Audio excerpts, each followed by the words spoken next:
के लिए हमारे चैनल को सब्सक्राइब करें और बेल आइकन दबाना ना भूलें। दरभंगा प्रमंडल दरभंगा आयुक्त कार्यालय अब बायोमेट्रिक अटेंडेंस सिस्टम का उद्घाटन किया गया।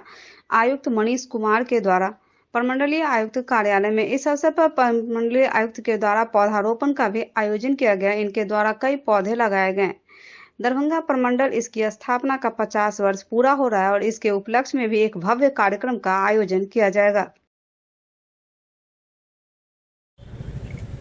बिहार में बिहार सरकार द्वारा प्रशासनिक व्यवस्था को मजबूत करने के लिए आज 1 जून से बायोमेट्रिक अटेंडेंस लगाने का ये कार्यक्रम प्रारंभ किया गया है और ये प्रमंडल में यहाँ पे स्थापित किया गया है, जिसमें सभी कर्मी अपना बायोमेट्रिक अटेंडेंस बनाएंगे और उसमें बायोमेट्रिक अटेंडेंस बनाने में समय दर्ज होगा, जिससे ये पता चलेगा कौन कर्मी कितने बजे आया है। ये थंब इम्प्रेशन वहाँ जाएगा, थंब का इम्प्रेशन वहाँ सबका बायोडाटा वहाँ फीडेड है, नाम के साथ ये अंगूठे का निशान वहाँ पे ये है, उसमें लगाने पे वो उपस्थिति दर्ज हो जाएगी। किया गया है ये अभी आने वाले दिनों में और पूरे प्रमंडल कार्यालय में पौधारोपण किया जाएगा। अभी फिलहाल आयुक्त महोदय द्वारा पौधारोपण किया गया, जिससे प्रमंडल कार्यालय में हरियाली। अभी फिलहाल 6-7 पौधा लगाने का कार्यक्रम है। इसमें मौलश्री है, अशोक है और क्या है अभी फिलहाल ही है। क्या 50वां वर्ष स्थापना का पूरा हो रहा है। ये शायद नवंबर या दिसंबर में है, जो कि कब 31 अक्टूबर को है, जिसका ये आयोजन काफ़ी भव्य किया जाएगा। कमिश्नर साहब का ऐसा प्लान है कि 31 अक्टूबर को भव्य कार्यक्रम करके मनाया जाएगा। आदर्श थाना लहरियासराय की पुलिस ने गुप्त सूचना के आधार पर मिली जानकारी के बाद बाकरगंज से एक व्यक्ति को 20 लीटर चुलाई शराब के साथ गिरफ्तार किया। मिली जानकारी के अनुसार पकड़ा गया आरोपी का नाम मनोज महतो, पिता स्वर्गीय रामचंद्र महतो है, जो बाकरगंज में देसी चुलाई का काम करता है। उसके यहाँ से देसी चुलाई 20 लीटर शराब के साथ लहरियासराय थाना की पुलिस ने उसे गिरफ्तार किया। रामचंद्र महतो के घर में ये आग पे भट्टी पे ये दारू बना रहे थे। गुप्त सूचना मिला मोहल्ला के लोगों द्वारा, जिसमें जाकर छापामारी किए डॉग स्क्वाड के साथ, जिसमें ये पकड़े गए वहाँ दारू। मोतिहारी जिला के पेनहरा थाना निवासी वीरेंद्र सिंह के 35 वर्षीय पुत्र संजय सिंह की जिला के खिरमा में शहर दुर्घटना में मौत हो गई। आपको बता दें कि संजय सिंह एक वाहन चालक था। सुबह सड़क दुर्घटना में जिसकी मौत हो गई। वहीं परिजनों का कहना है कि मौत सड़क दुर्घटना में न होकर उनकी हत्या की गई। 10 दिन पहले उनका किसी के साथ नोकझोंक भी हुआ था, लेकिन यह अभी तक पता नहीं चल पाया है कि सड़क दुर्घटना में हुई घटना है या फिर हत्या की। फिलहाल मौके पर पहुंची पुलिस ने लाश को कब्जे में लेकर पोस्टमार्टम के लिए डीएमसीएच भेज दिया।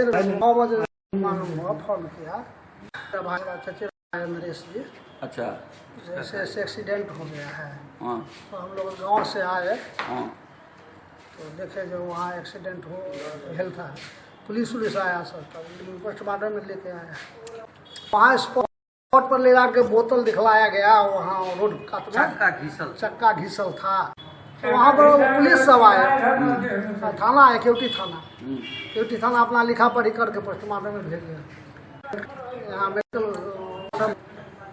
वीरेंद्र सिंह के संजय सिंह लड़का थे और रामेश यादव का वो गाड़ी चलाते थे। गाड़ी चलाने के एवज में 4 बजे हमारे कुम्हरार में सूचना मिली है कि वीरेंद्र सिंह का लड़का का हत्या हो गया। पहुंचे हैं स्पॉट पर हम लोग, तो स्पॉट पर नहीं देख करके थाना प्रभारी अपने स्तर से उसको उठा करके लाए हुए थे। उस जगह बहुत से लोग इकट्ठा थे। इकट्ठा होने के बाद में वीरेंद्र सिंह के स्टेटमेंट से मुझे जानकारी मिली है कि आज से 10 रोज पहले मेरे लड़का और मालिक के बीच में कुछ नोकझोंक हुआ। मैं इतना ही कहना चाह रहा हूँ, मैं दूसरा कुछ नहीं। शंका लग रही है कि नोकझोंक होने के एवज में कुछ हो भी सकता है। मैं वही लिख रहा हूँ कि जो वीरेंद्र सिंह का स्टेटमेंट है वही आवेदन में लिख रहा हूँ। मालिक एड्रेस दे करके और वीरेंद्र सिंह का एड्रेस दे करके, गाड़ी नंबर दे करके। जी हाँ, क्या बीमार नहीं रहा लाचार, हो रहा मुफ्त उपचार। हड्डी नस रोग से संबंधित गंभीर बीमारियों का मुफ्त में इलाज। इंतजार किसका, जाएं सर्राफ ऑर्थो एवं स्पाइन सेंटर और दर्ज कराएं प्रधानमंत्री जन आरोग्य योजना में अपना नाम। विश्व की सबसे बड़ी स्वास्थ्य सुविधाओं का उठाएं लाभ। आधुनिक ऑर्थोपेडिक सुविधा, ऑर्थोस्कोपी, स्पाइन सर्जरी, फ्रैक्चर का अत्याधुनिक इलाज। Doctor S N Sarraf, doctor Abhishek Sarraf, रीढ़ हड्डी और नस रोग विशेषज्ञ डॉक्टर प्रियंका बी सर्राफ, स्त्री और प्रसूति रोग विशेषज्ञ डीएमसीएच के सामने लहरियासराय। प्रति वर्ष की भांति इस वर्ष भी दरभंगा शहर के आयकर चौराहा स्थित पुरानी बस स्टैंड में डिज्नीलैंड मेला का आयोजन हो रहा है। इस मेले में मीना बाजार, टावर झूला, ब्रेक डांस, ड्रैगन झूला के साथ साथ बच्चों के लिए मनमोहक खिलौने एवं अलग अलग प्रकार के फैंसी ड्रेसों के साथ अनेकों प्रकार की खाद्य सामग्री भी उपलब्ध है। आप लोग भी एक बार मेला का आनंद जरूर लें।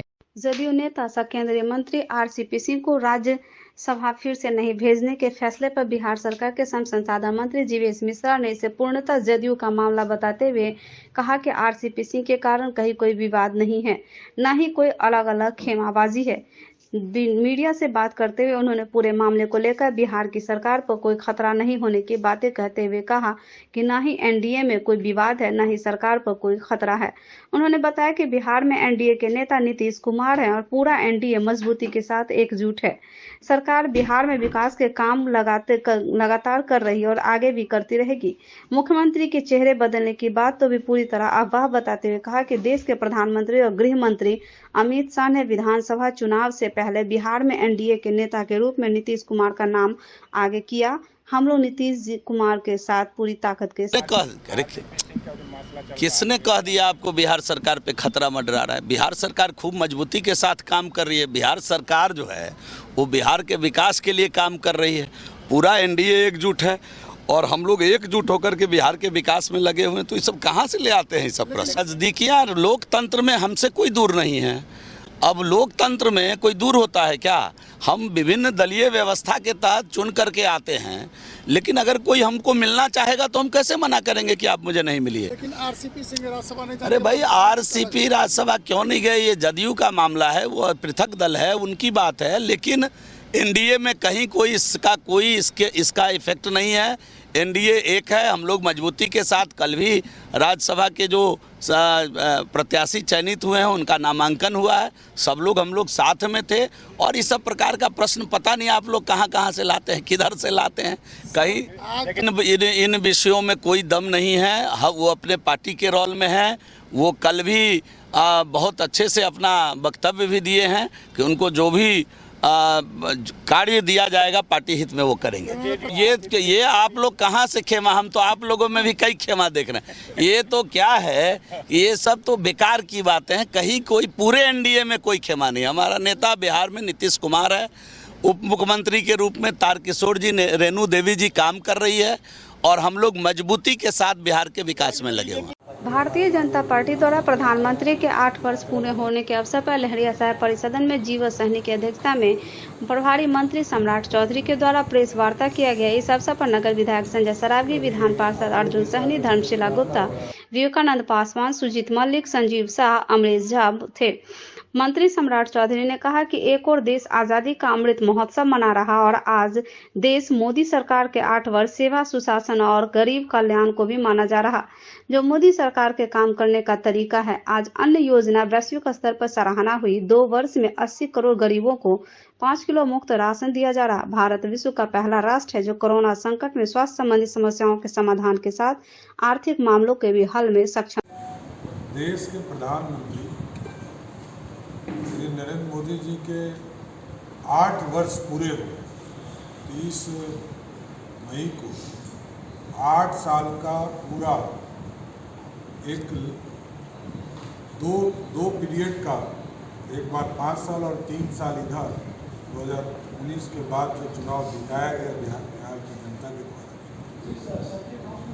उसमें जो हमने महत्वपूर्ण कार्य किए उसकी एक संक्षिप्त जानकारी मैं दे रहा हूँ कि आज नरेंद्र मोदी जी के नेतृत्व में जो देश बढ़ा, इसको कोई चर्चा नहीं कर रहा है। और लगातार क्योंकि कई इम्पोर्टेंट चीज़ों पर नरेंद्र मोदी जी की सरकार ने निर्णय लिए। देखिए, गरीबी, लोग कहते हैं कि गरीबी नरेंद्र मोदी जी की सरकार ने लगभग 10% नीचे ले जाने का काम किया। जहाँ 22% हुआ करता था वो घटकर अब मात्र 10% पे चला गया।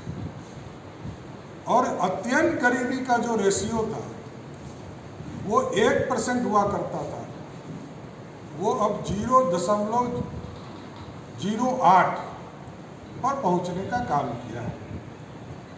देश में जहां 14 में 79,000 रुपया सालाना आय हुआ करता था प्रत्येक पर मैन कैपिटा में, प्रत्येक व्यक्ति की जो आय होती है पर मैन कैपिटा, वो बढ़कर 1.5 लाख पहुंच चुका है हमारी सरकार। उसी तरह जहां 70 वर्ष के आज़ादी के बाद मात्र 6,37,000 प्राइमरी स्कूल बने, वहीं नरेंद्र मोदी जी के 8 साल के शासनकाल 70 वर्ष में 6,37,000 और नरेंद्र मोदी जी के 8 साल के शासनकाल में 6,53,000 प्राइमरी स्कूल बनाने का काम किया गया।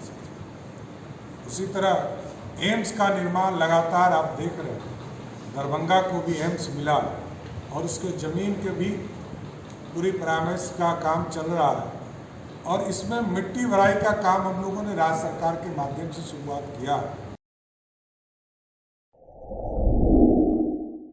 Global health care and diabetes research centre, जो बिहार में पहला अंतर्राष्ट्रीय तकनीक एवं आधुनिक सुविधाओं से लैस सुपर स्पेशलिटी डायबिटीज केंद्र है, जहां एक छत के नीचे डायबिटीज से संबंधित सारी सुविधाएं मौजूद हैं, जैसे कि diabetes heart care, diabetes eye care, diabetes neuro care, diabetes foot care, diabetes pharmacy और डायबिटीज प्रयोगशाला। पता जीसस एंड मैरी स्कूल के पास, रहमगंज, दरभंगा, बिहार। 50 वर्षों से आपका विश्वासी दुबे क्लिनिक अपने उत्कृष्ट सेवाओं के लिए कई राष्ट्रीय और अंतर्राष्ट्रीय अवार्डों से सम्मानित डॉक्टर सुनील दुबे के द्वारा सभी तरह के यौन रोग, गुप्त रोग एवं चर्म रोगों का सफल इलाज। निसंतान दंपत्ति एक बार अवश्य मिले। दुबे क्लिनिक, सुभाष मार्केट, लंगर टोली चौराहा, पटना। नवनियुक्त उप विकास आयुक्त अमीषा बेंस ने मंगलवार को पदभार ग्रहण करने के बाद डीडीसी कार्यालय पहुंचकर बुधवार को पूरी तरह से कार्यभार प्रारंभ कर दिया है। उन्होंने अपनी प्राथमिकता में गिनाते हुए कहा कि सरकार की जो महत्वाकांक्षी योजनाएं हैं उसको पूरा करेंगी, चाहे वह नल जल योजना हो या फिर आवास योजना। थैंक यू आपके स्वागत के लिए। कार्य का तो आज वैसे दूसरा दिन हो गया, कल मैंने ज्वाइन किया है अपराह्न में, तो कार्यभार अभी संभाल लिया है। यही है कि आप लोग का सपोर्ट रहेगा, जो कुछ इन्फॉर्मेशन सूचना रहेगी उनको हमारे तक लेकर आइए। आदान प्रदान सूचना का चलेगा, कुछ समस्याएं होंगी, कुछ और अन्य जानकारियां होंगी, लेकर आइए। ऊपर जो हम लोग कर पाएंगे वो करेंगे। सरकार का लक्ष्य जिस भी योजना से है संबंधित, जिस भी विभाग से संबंधित है, उसी विभाग के निर्देशानुसार उस लक्ष्य को पूरा किया जाएगा। इस विषय में मैं एक बैठक कर लेती हूँ जिला पंचायती राज ऑफिसर के साथ, तो जो भी अद्यतन स्थिति है उसका जानकारी लेकर के अग्रतर कार्रवाई की जाएगी। तो बचा हुआ जो अभी लक्ष्य रह गया है उसको जल्द से जल्द पूर्ण कराने की हमारी पूरी कोशिश रहेगी। तो जब तक अभी बरसात का मौसम नहीं है तो हमारे पास अभी ये कुछ समय दिन बाकी हैं, उसके अंदर हम लोग कोशिश कर रहे हैं जितने ज़्यादा से ज़्यादा हम लोग घर पूरा कर पाएंगे वो, और जो लोग फिर भी कुछ छूट जाएंगे किसी कारणवश उनको भी मतलब करवाया जाएगा आफ्टर बारिश का सीज़न निकल जाता है। सड़क किनारे फुटकर विक्रेताओं के दुकानों को नगर निगम की ओर से हटाए जाने की सूचना मिलते ही नगर निगम प्रशासन के खिलाफ नारेबाजी की दुकानदारों ने। बता दें कि फुटका विक्रेताओं को बिना वैकल्पिक व्यवस्था को हटाए जाने को लेकर फुटका विक्रेता मजदूर संघ की ओर से बेता में बैठक आयोजित की गई। नगर प्रशासन हाय हाय का नारा लगाते हुए लोगों ने बैठक में निर्णय लिया कि अगर नगर निगम के द्वारा विक्रेताओं को बिना वैकल्पिक व्यवस्था हटाए जाएंगे तो 11 जून को नगर निगम पर धरना दिया जाएगा। नगर निगम प्रशासन और जिला प्रशासन के मनमानी के खिलाफ बिना वैकल्पिक व्यवस्था किए हुए, बिना वेंडिंग जोन अधिनियम का पालन किए हुए और वर्ष 2015 की पीवीसी की बैठक में लिए गए निर्णय के विपरीत फुटपाथ दुकानदारों के ऊपर प्रशासनिक दमन और बिना वैकल्पिक व्यवस्था के उजारे जाने के खिलाफ आज दरभंगा जिला फुटपाथ विक्रेता मजदूर संघ के लोग यहाँ बैठे हुए हैं, मीटिंग कर रहा है, अगली रणनीति बन रही है और बहुत जल्द यदि 3 दिनों के अंदर में अपने निर्णय को वापस नगर आयुक्त नहीं लेते हैं यदि अतिक्रमण हटाओ अभियान पर रोक नहीं लगती है, वेंडिंग जोन अधिनियम के तहत एक वेंडिंग जोन मार्केट बना हुआ भी अतिक्रमण के चपेट में है और 11 जगह बाकी है। अगर इसमें ठोस कदम नहीं उठाया जाता है तो निश्चित रूप से जो है दरभंगा जिला फुटपाथ विक्रेता मजदूर संघ जो है 11 जून को जो है नगर निगम में जो है धरना प्रदर्शन करने का काम करेगा। शहर के दोनार चौक पर Javed Habib ladies and gents beauty parlour का उद्घाटन किया गया। वहीं कार्यक्रम का उद्घाटन फीता काट कर किया गया। ब्यूटी पार्लर के संचालक द्वारा ब्यूटी पार्लर में अनेकों प्रकार की सुविधाएं सहित साज सज्जा मुहैया कराने की बातें कही गई। दोनार चौक पे फर्नीचर प्लानेट के सामने लेडीज और जेंट्स दोनों के लिए सुविधा है। ब्राइडल मेकअप यहाँ होता है, जो भी हेयर कटिंग वगैरह जो भी सुविधा है वो सारा ब्राइडल मेकअप जो भी होता है वो यहाँ सारा है। सारे ट्रेंड बाहर से ही आए हैं।